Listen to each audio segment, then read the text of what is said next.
someone will die, but I'll be back tomorrow with $30 million. How are you going to do it? Do you want to see what happened? Do you want to know what happened? Watch a movie. The movie's awful. The Twilight Zone episode was wonderful. But the situation is, that's what you kind of get into, and the pressure that you put on the characters. Now, if you create a character that is a decent person, who has a value system, and I'll show you how to do this in a minute, and I will really spoil movies for you, because you're going to see it everywhere. If you create a person who is a good person, and put them with gangsters, and the gangsters are forcing them to do bad things, you're not going anywhere. Because you want to see how much they're going to sell out their value system to get what they want. And this is basically, have you seen Taken with Liam Neeson? His daughter gets taken by slave traders. Now he decides to become as bad as the slave traders to do good.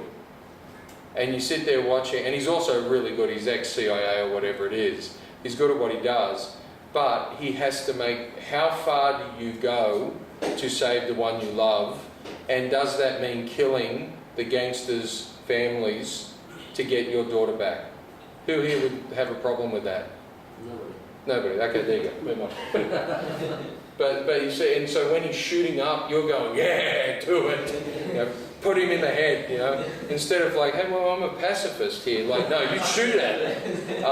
So now that's going to make a difference of who they are. Now, if they have no morals whatsoever, you create a character that's like amoral, who just, you know what, I just do what I do to get what I want, and I don't care who you are. Now, that's an interesting character too, because you don't know what they're going to do when they walk in a room. And you see this in bad guys. Okay, Thanos is amoral. Oh, no, actually, Thanos isn't amoral. Thanos is incredibly moral. If you've seen the Avengers movie, he's talking about the balance of things and how, you know, and it's really struggling for some people going, actually, he's not a bad guy. He makes some interesting points. But if you have a really amoral guy, this is your typical villain who walks in, who's got a henchman who's been there for 25 years through thick and thin. Henchman's got scars all over his face. And the bad guy, the henchman does one thing wrong, pulls a gun out and just shoots him. And all of a sudden, but you're sitting there going, oh, if he does that to him, what's he going to do to our hero who has morals and kids? Okay? Okay, so the next question is, why does your character want this goal? Why does Marlon want to get Nemo? Marlon could have gone, oh, kid's lost. Oh, well, I'll go get another relationship, we'll make another kid. Why does he want to go and save Nemo? Because he's his son, and he loves him, and he's doing what a father not is obliged to do, is what's built into their DNA to save their kids. I just realised that Finding Nemo is actually Taken. It's the same movie with Liam Neeson. What stops the character from getting it? Okay, so this is your drama. If you guys want to make movies, okay, let's analyse you for a second here. Okay, who you are. You're all different people. Okay, what do you want? You want to make a movie? Okay, how do you make the movie? You steal cameras and you go out and you force people at gunpoint to act in it. That's one way to do it. Or another way, you go and you beg and you say, I have no money, I need to hire a camera, can I borrow your camera? And you tell all the actors, if you're in my movie, you're going to be great Bollywood stars, we promise you. Trust me, I've heard that one 100 times in Hollywood. But I can't pay you to do it, but I'll feed you food. You can make a movie like that. There's no reason. Okay, so that you want to make it, how do you get it? Why do you want to make movies? Now, I bet you didn't think this was group therapy tonight, but why do you want to make films? What is it about it that's exciting to you? Now, I don't think you have to sit there and analyse it. Some people love cars just because they love cars and they want to work in cars. Some people love business because they love the thrill of business. But the situation is you want to do this for a reason. Instead of sitting in a data mining class, you're actually sitting in a class about why do you want to make movies. That's your own thing, but it is a question that you would ask your character. Now, what's stopping you from making movies? You don't have any money to make a film? What have I told you? You don't need any money.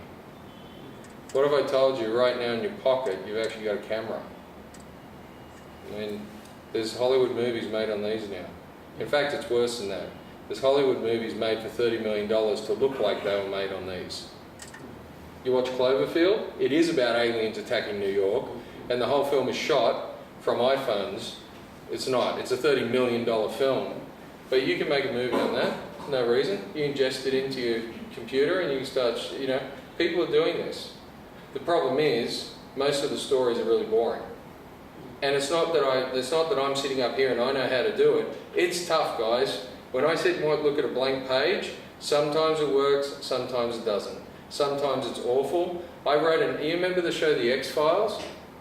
I wrote an X-File once, sent it to my agent and said, can you send this to the X-Files? My agent read it, called me up about a day later and he said, right, I'll just give you some feedback. I said, great. He said, can you pick the script up? Walk out to your garden, dig a hole, put your script in the hole and bury it, and never let another human being ever see this. Goodbye, and hung up. Okay, I wrote it, oh gosh, 20 years ago now. I read it again like 6 months ago and I went, oh, thank God he told me to bury it. It was awful. Right? I thought it was great because it was, I wanted it to be great. So the question is, what stops? You don't have any money. Well, okay, but have you got a camera? You got a camera. Okay, there's no reason you can't go and make it.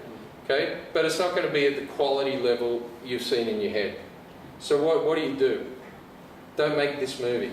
Make another movie that you can shoot on an iPhone to show you can tell a story, and then there will be predatory producers out there, and great producers I should say, who are going to say, I want to work with you. Any of you see Godzilla?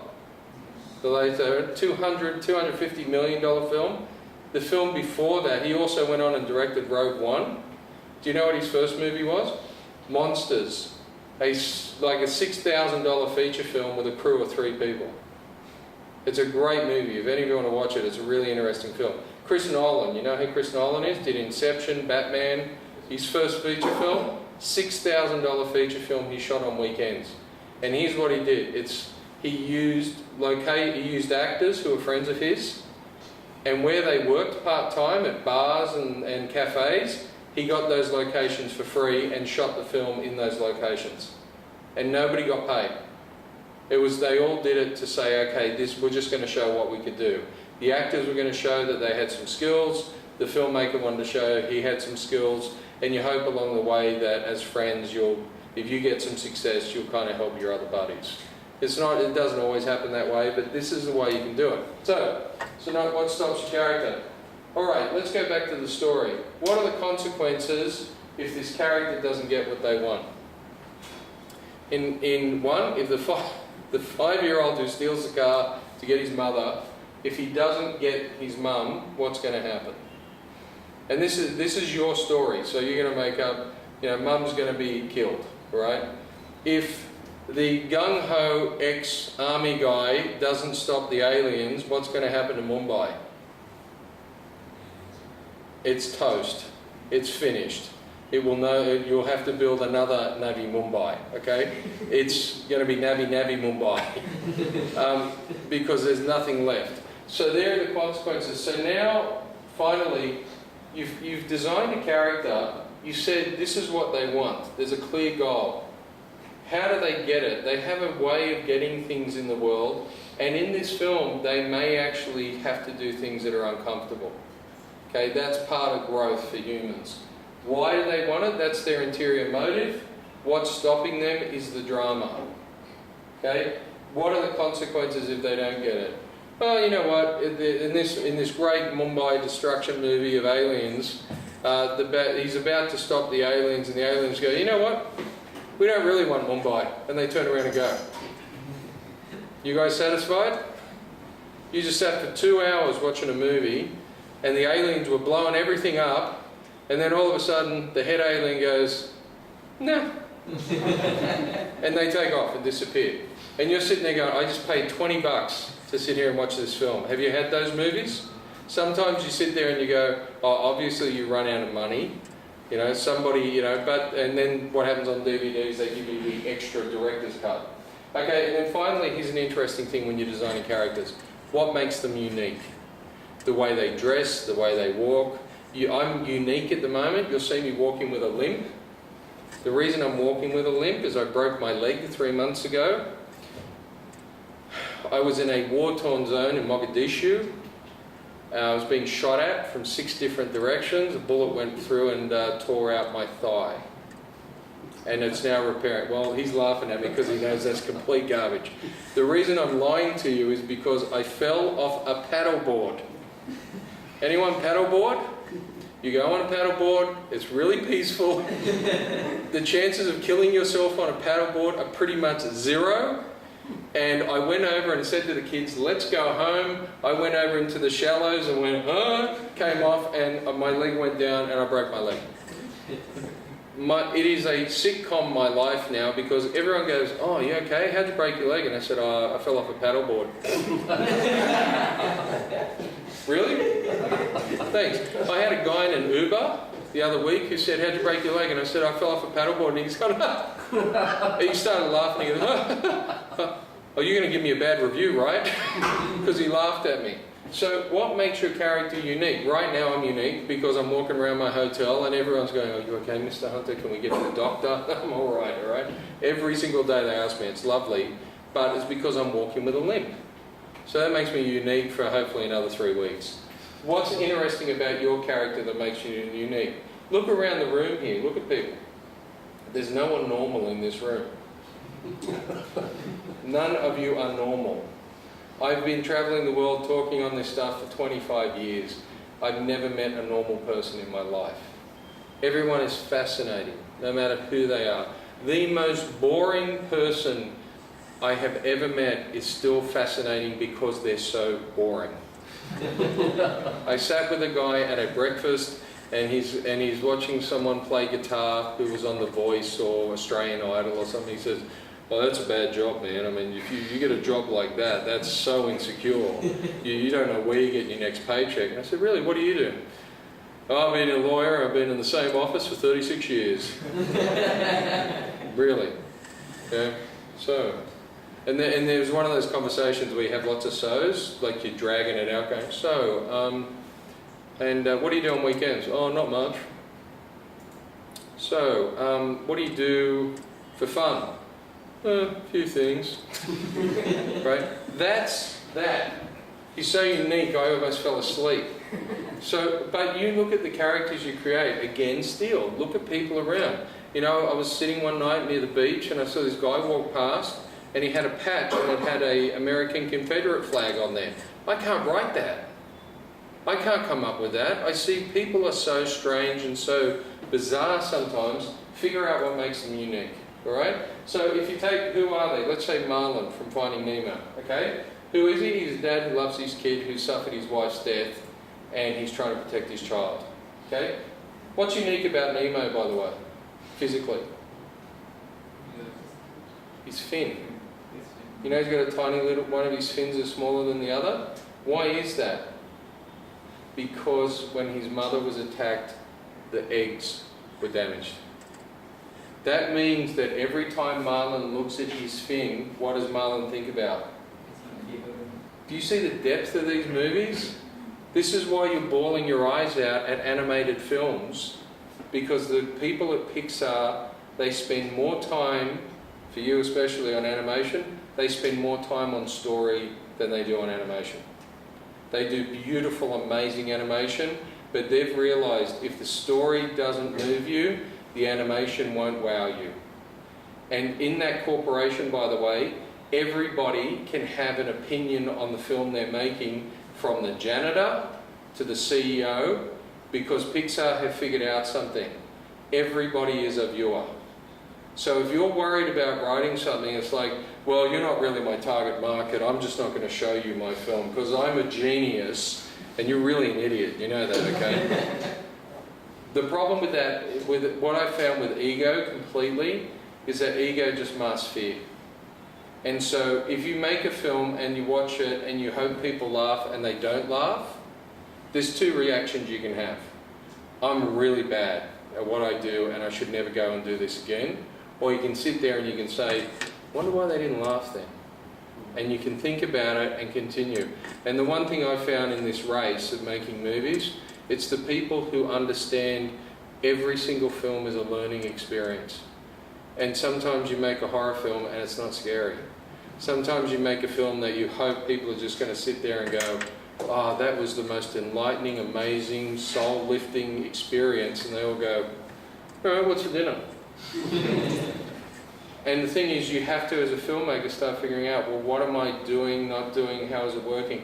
It's no different, in my opinion, to learning how to play piano. When you listen to somebody who really plays piano with soul, they move you. You feel chills when you listen to that music. And you play somebody else who's kind of doing it because it's a gig that night, they're just doing what they have to do. They're competent, but they don't have that element. Okay, any questions on this? All right, so how do I get you to like characters? Well, here's the techniques. I'm going to give you an idea. And you're going to see this in movies, especially in the first 15 minutes of most Hollywood films. The first thing you do is they're great at their work. Any of you watch a James Bond movie? Yeah. Okay, the first 10 minutes, what always happens in a Bond film? He's attacked by the bad guys. And what does he do? And spins around, flips a car, shoots everybody, gets out and goes, time for gin and tonic or whatever it goes. He's great at his work. He's brilliant at what he does, and we love that. Why do we watch the Olympics? Because they're great athletes. Okay, we want, and you know, why do we read great books? Because people wrote them, were great at what they did. So the first thing you do is they're great at their work. Marlon, is he great at his work? He's a good dad. He's neurotic. But okay, maybe not. They have undeserved misfortune in the first 15 minutes of the movie. In Nemo, does he have undeserved misfortune? His wife's killed. And you know what you do? You go, oh. Okay. Is there undeserved misfortune in the Avengers movies? In fact, all those characters are tragic. Anyone here want to be the Hulk? It's a great life. You could turn into a giant green person at any time the minute you get angry. Any of you like to be Spider-Man? You go and save the entire New York City and then your boss spits on you basically and tells you you're an idiot. And you can't tell anyone because you're Peter Parker that you are Spider-Man. Okay, I could go on and on. The actual thing about those superhero movies is that those characters are tragic. You want to be Thor? Okay? The best looking man on the planet, and you can't have a woman. True? So all of these characters have undeserved misfortune. Then the other thing is you can have your character has a caring perspective on the world. What do they care about? Okay? We like people who actually have morals. In a postmodern world, where people say, well, your values and my values, they're different. And you know what, if you've got to kill a couple of kids, just do it. I mean, that's garbage. It's such garbage. I'm at the age now, I've just crossed over in a birthday to, I can't do garbage anymore when I hear this kind of stuff, because all I have to do, I used to have students go, well, you know what, we talk about, you know what postmodernism is? Postmodernism is effectively relativism. Your truth and my truth are just as equal, and it doesn't matter that we have different truths. Okay, let's test it. Okay, sounds good, sounds great. I used to say to my students, you fail. What do you mean? Well, I don't like you. You can't fail me. Why?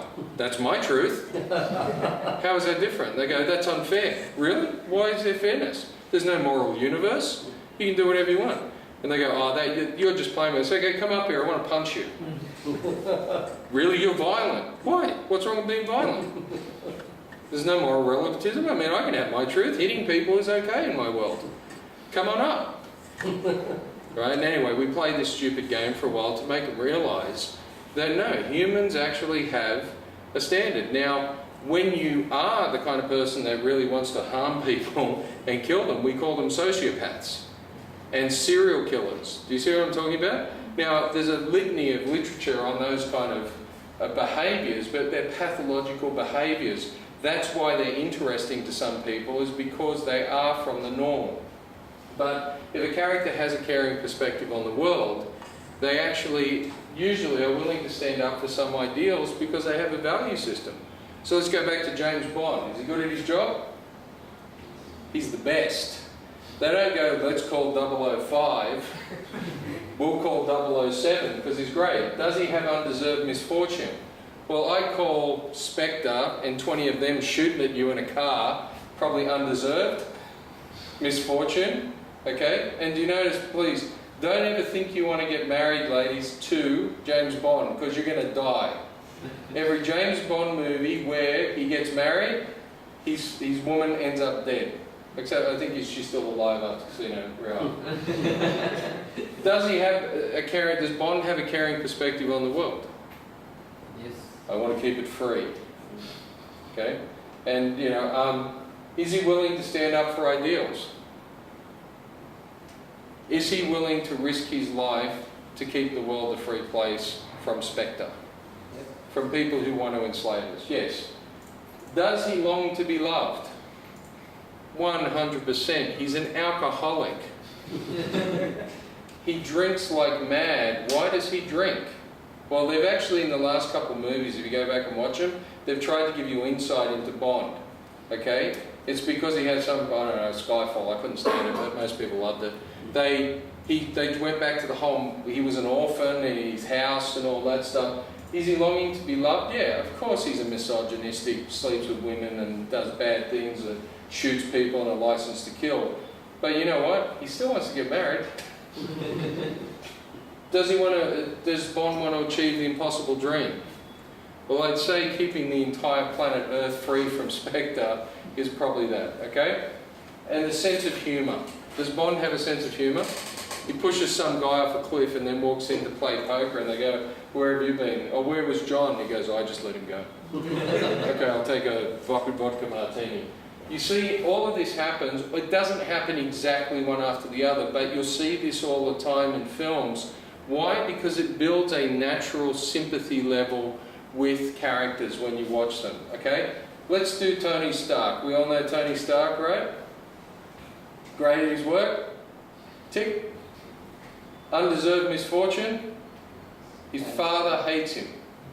Doesn't hate him, his father actually loves him, but does he have undeserved misfortune? Yes, he gets taken in Iron Man in the first one by a Taliban or something like that. Does he have a caring perspective on the world? Well, here's what's interesting. Your story could be they don't at the start. At the start of Iron Man, the first one, he sells weapons.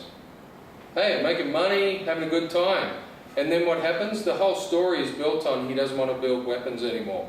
Okay? Is he willing to stand up for ideals? That's the whole Iron Man, of Tony Stark learning to stand up for ideals.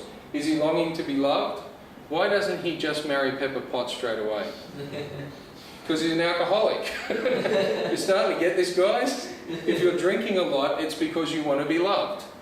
You see, and Tony Stark doesn't, until like what, Iron Man, wherever they are, in the Avengers, he and Pepper Potts get married, but Tony has to deal with all of his inner stuff first, okay? Does he want to achieve the impossible dream? Yeah. He wants to build the arc reactor. He wants free energy for the world. Okay? Does he have a sense of humour? Oh yeah. You know, when he says Squidward in that last movie, the whole audience just...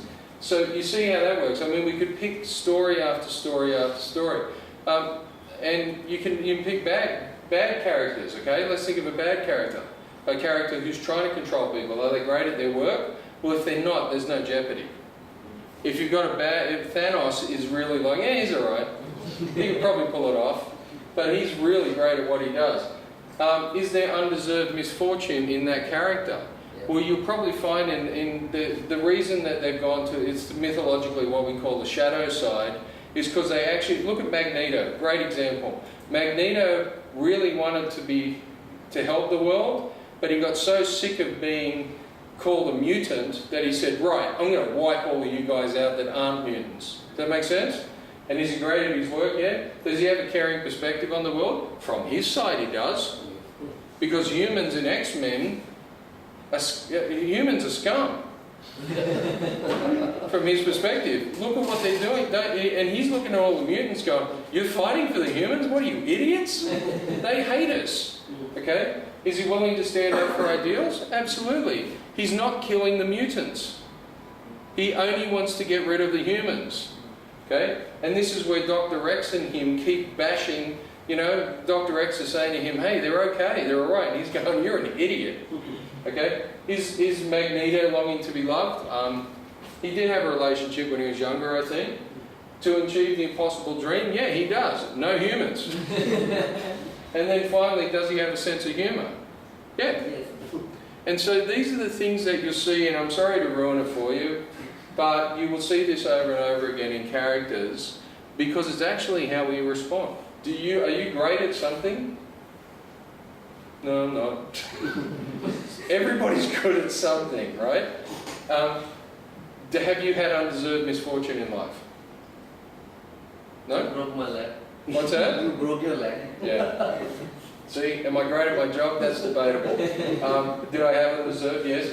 Do you have a caring perspective on the world? Well, nobody has exhibited pathological tendencies to me right now. You might be sitting there quietly to get me in the car park later, I don't know. But for the most part, you seem to be nice people who care about the world. Are you willing to stand up for ideals?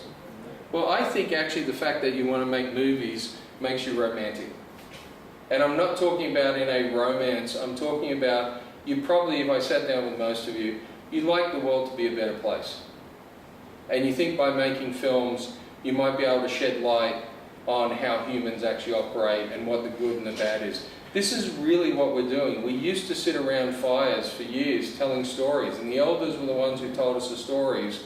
Why were the elders tell us the stories? Because they've been through more stuff. They understood, yeah, you might think that's going to work, but let me tell you about it. That deer is going to poke you in the guts. Okay, those horns hurt. No, not this deer. No, that deer will. And sometimes, anyway, we go on. The next thing then is, are you longing to be loved? Do you want to achieve the impossible dream? Yeah, you're not coming here going, I just want to make a 5-minute movie. You're thinking Bollywood, you're thinking Pixar, you're thinking, and all of that is part of what humans are. You're thinking about, I want my own production company. I want to tell my stories. That's all of it. And do you have a sense of humour? Again, most of you do. And if you don't, you're probably really dry and funny anyway. Sorry to ruin it for you, but that's what's going to happen. Just got to make sure.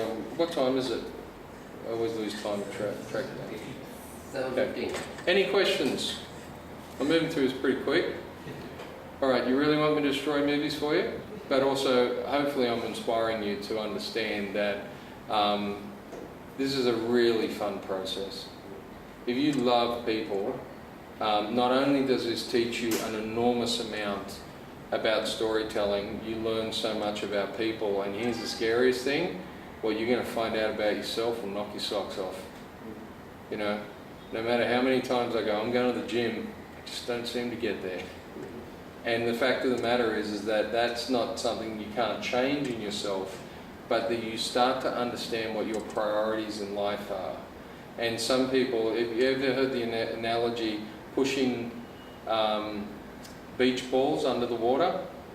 A lot of people spend their time pushing down beach balls, hiding under the water, and then when something goes wrong in their life, guess what happens? All the beach balls come shooting up.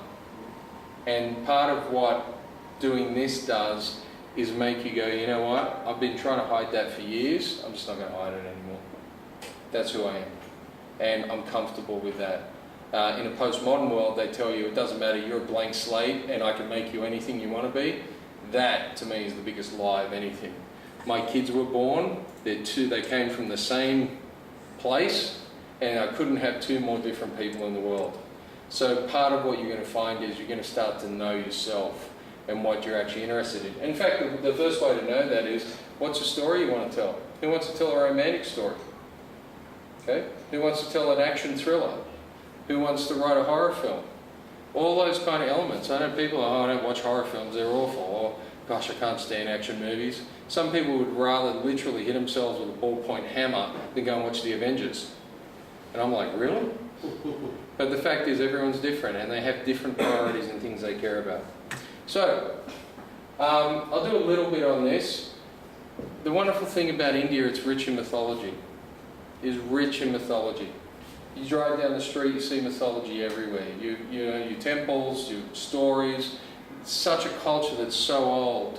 And when you live in Australia, it's 200 years old, right? The current, you know, I know the Aboriginal culture's older, but the current culture's 200 years old. So, you know, there's buildings, there's hotels I've stayed at, including, no, not the one now, but hotels I've stayed at in England, which are 4 times older than the country I live in.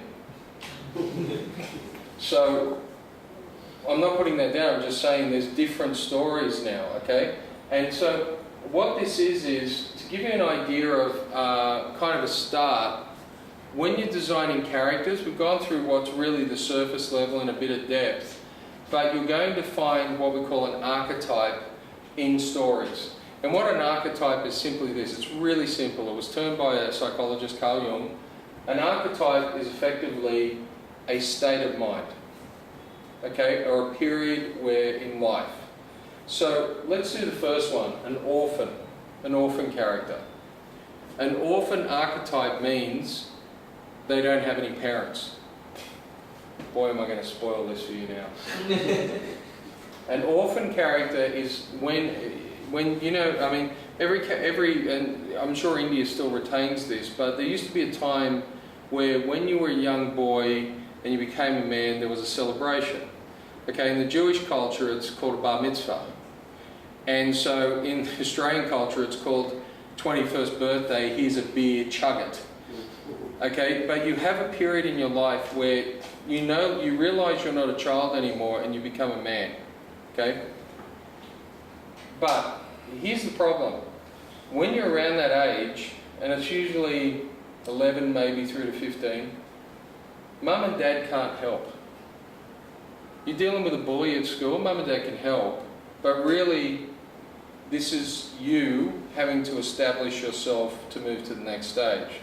So you have this orphan archetype which survives difficulties, and here's the simplest way I can explain it. Harry Potter. How old is he? He's 11 when we first meet him, I believe. His parents are both dead. He lives under the stairs at his uncle's place. Nobody wants him. All Harry's doing every day is just surviving. And then this guy turns up and goes, "You're a wizard." What does Harry say? "No way, not me. I'm just surviving, that's all I'm doing." "No, you're a wizard, you're really gifted." He can't understand how that's even possible because he's living here. Let me do another one. You watch Star Wars? Luke Skywalker, his parents are dead. An old guy turns up and goes, "Hey, guess what? You'd be a really good Jedi." "Hey, not me." See how that happens? Seen Lord of the Rings? Old guy turns up. "Hey, you should go on a quest for the ring." "Not me." And you see it going, "Hang on, really? What, are they reading this out of some book that says it?" This is the way we actually grow up. Is that when you get to that age, your parents are there, but you're no longer dependent on them because you're actually at a point in life where you're an innocent character. You know the 5-year-old in my movie about stealing a car, which is so dumb, but the innocent trusts that life's wonderful. You remember being an age where you looked at the world and you went, "Man, it's just filled with rainbows." Then you get to a point and you go, "Hang on, my friend just got beat up. What does that mean?"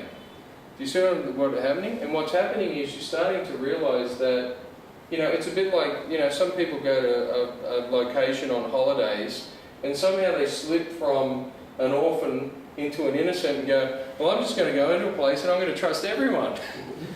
And all those guys are sitting there going, "Great, we can steal their wallet and we can steal that one," because they're all like, they're being innocents again. So as a child you start off here, and Harry, he didn't really understand what the death of his family means. He just went into that world. Luke Skywalker didn't understand what the death, okay? And you can go on, okay, from there. So what happens after a character gets an orphan? This is also in E.T. His mother can't help him. So what's the next stage? Well, an orphan's going to become a warrior. I'll probably say most of us are in that stage, okay?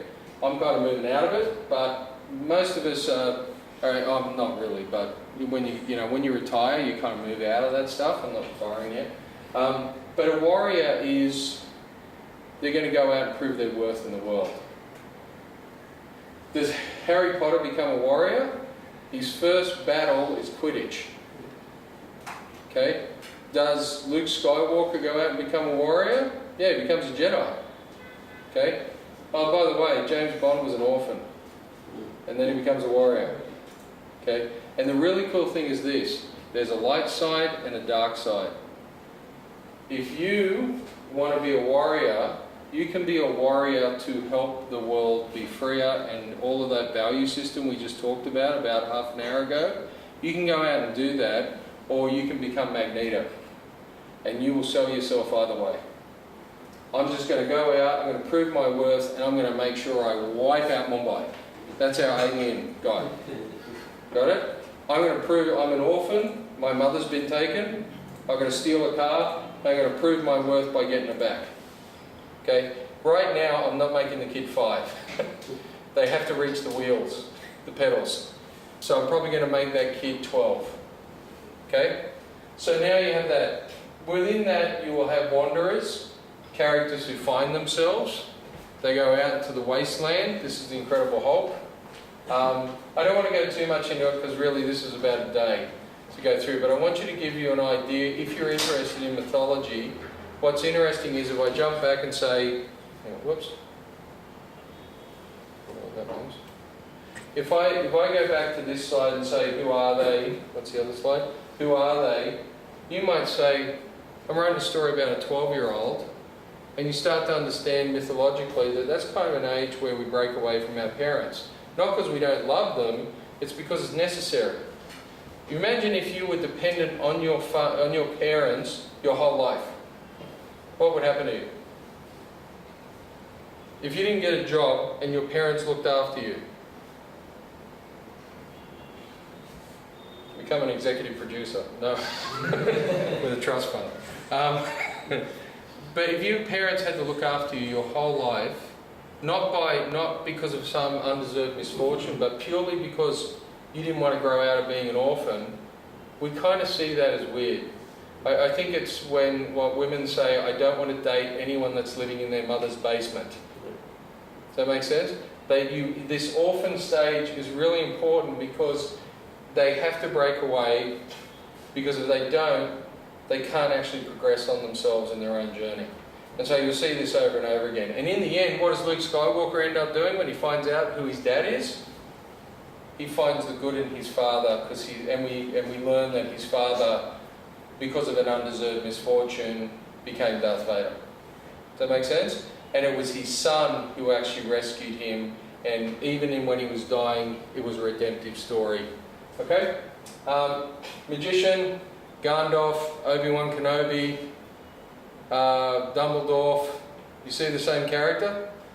Right? Is this spoiling it?